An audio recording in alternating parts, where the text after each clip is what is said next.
In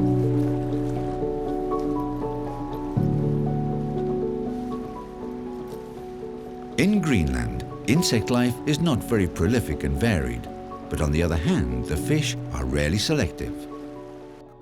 Here, the char tends to hold in deep, fast currents, and it's important to use a heavy fly to penetrate the water and reach the fish. The jig nymph is equipped with a heavy head, which makes it jig and jump over the bottom.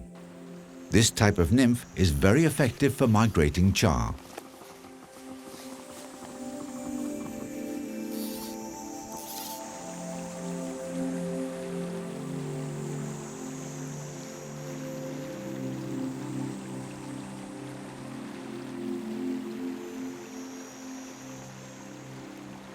Morten is fishing the fly upstream at an angle.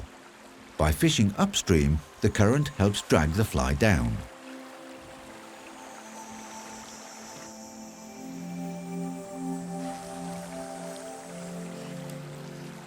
To successfully reach the bottom, several upstream's mends are necessary every cast.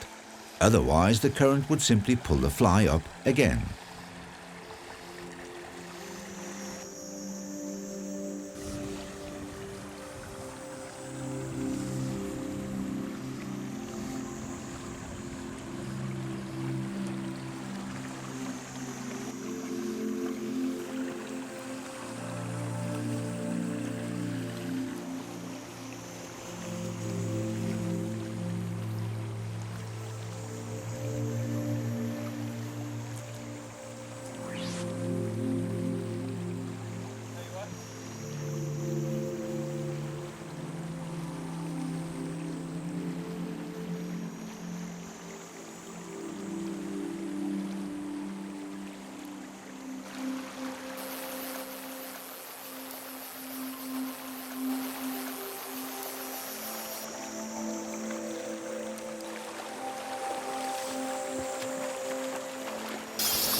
Oj!